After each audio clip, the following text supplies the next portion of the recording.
Conversamos con el profesor Agustín Cortés Robles, destacado cineasta dominicano, profesor universitario.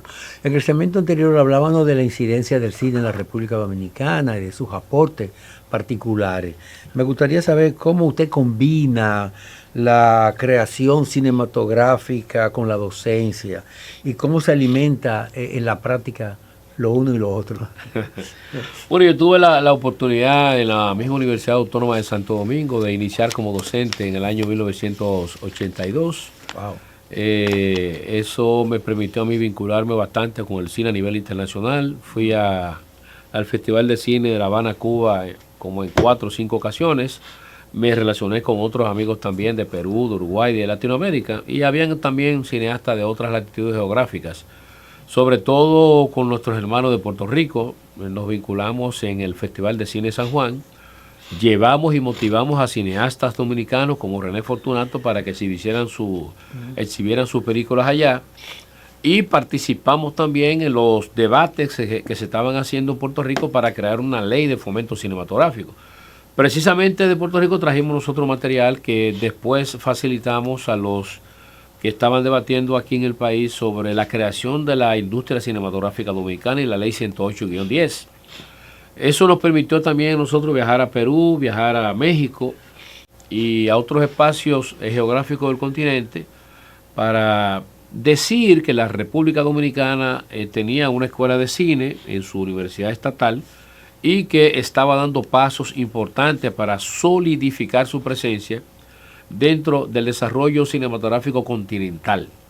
Entonces, esa parte docente me permitió a mí también tener un contacto directo con esos jóvenes que venían deseosos de las aulas preuniversitarias a buscar el sustento intelectual del cine en la Universidad Autónoma de Santo Domingo, orientarlos hasta donde era posible y, claro está, tratar de ver cómo con mis colegas armonizábamos eventos, seminarios, talleres y cursos que nos mantuvieran a todos actualizados, pero sobre todo a esa playa de jóvenes que estaba llegando de todo el país a estudiar cine, no solamente de Santo Domingo, de todo el país. Quiero decirte que en ese primer grupo, que nos graduamos 6 cineastas, casi todos eran del interior.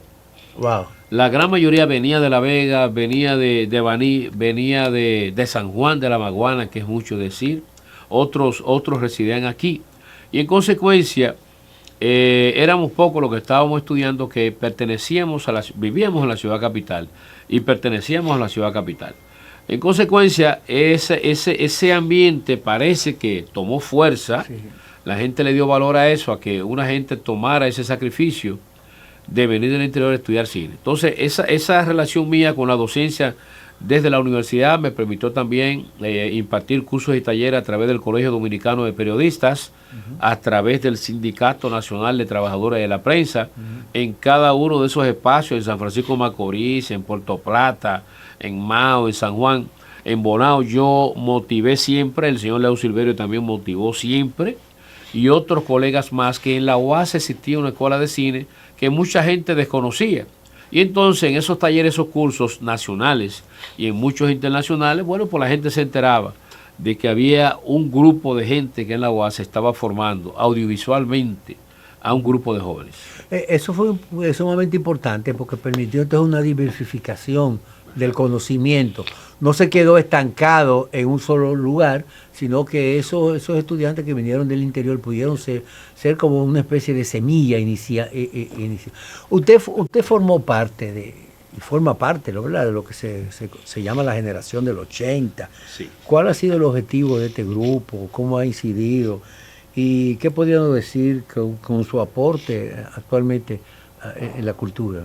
Bueno, la generación del 80 fue un movimiento cultural que se gestó de manera, si se quiere, independiente en la República Dominicana. Empezó en el 80, yo diría que antes del 80, yo diría que empezó en el 78, o quizás antes todavía, porque ya en la Universidad Autónoma de Santo Domingo se había formado el taller literario César Vallejo.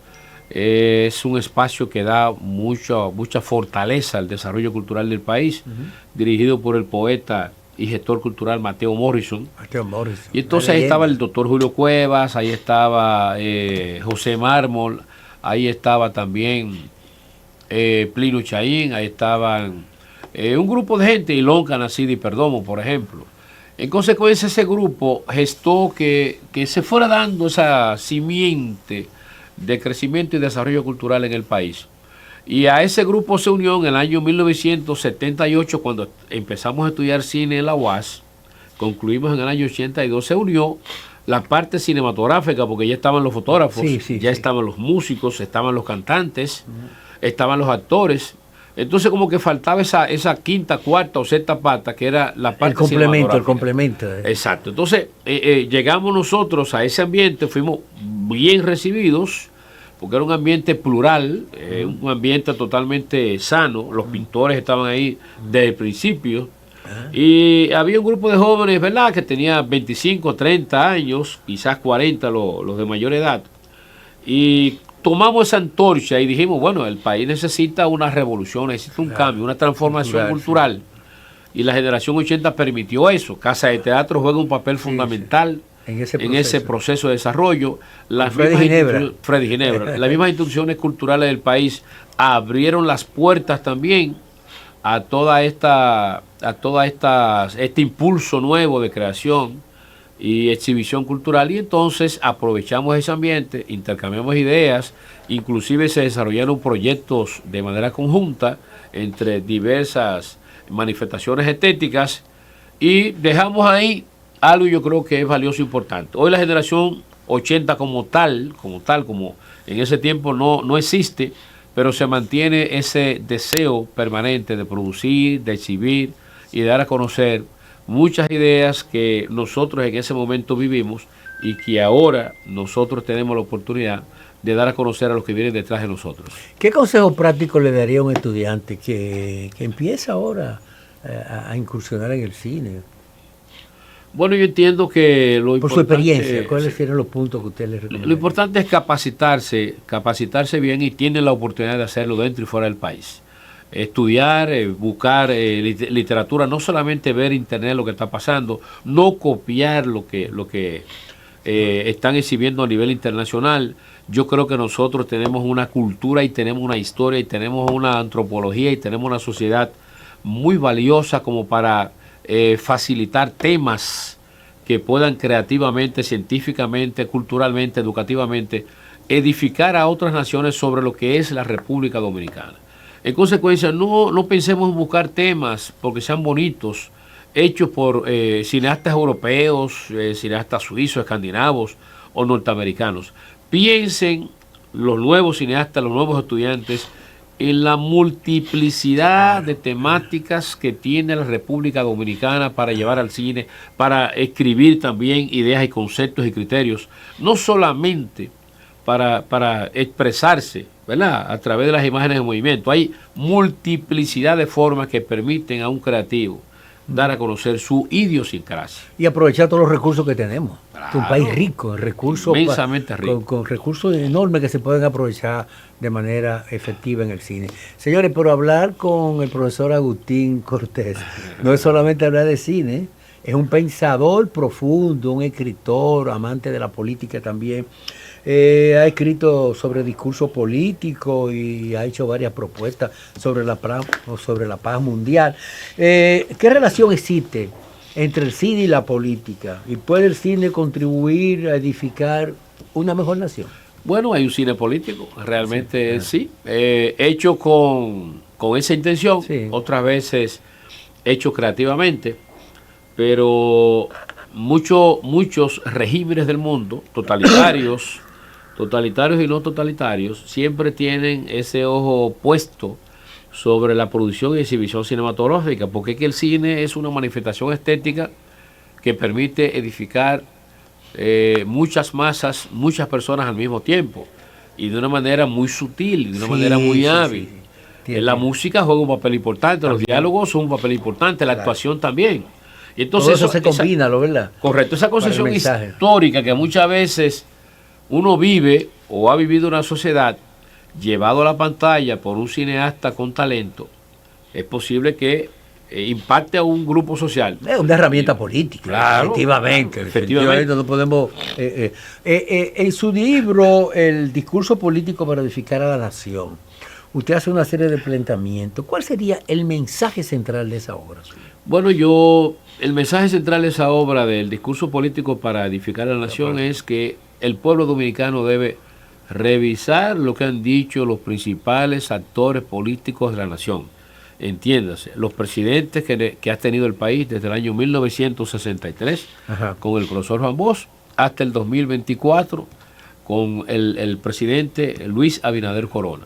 En esos discursos está contemplado la ideología, el concepto, el criterio, la metodología que ellos plantean para hacer del país un país importante. ¿Y cómo usted plantea esto de manera que se puede entender realmente? O sea, el objetivo del libro no es tan solo recopilar el pensamiento de esos políticos, no, sino de proyectarlo en base a la sustentación de su promesa o de su ejecutoria. ¿Cómo usted lo plantea eso que pueda ser asimilado por los lectores y por la...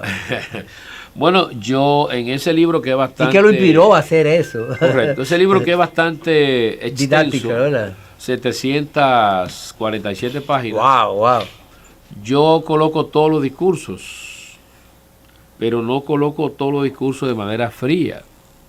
Yo emito mi punto de vista, mis consideraciones sobre los discursos de cada uno de los presidentes, sobre todo en la toma de posesión que corresponde siempre al 16 de agosto de cada... Que es la carta de presentación. Gestión. Es la carta de presentación. Yo propongo, yo prometo, yo hago, yo haré. Esa es la propuesta. Correctamente. Entonces, yo hago un análisis sobre lo que estos presidentes exponen en torno al desarrollo del país, y entonces expongo los puntos de vista en que ellos plantean ese discurso y lo que fueron sus ejecutorias.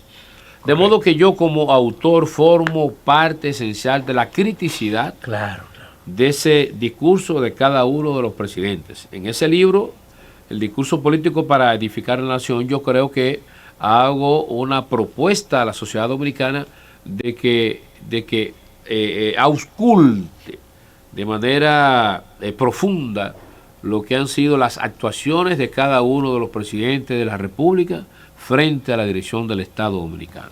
Usted también ha propuesto que iniciar diálogos e iniciativas con esos temas, precisamente para al final promover una paz.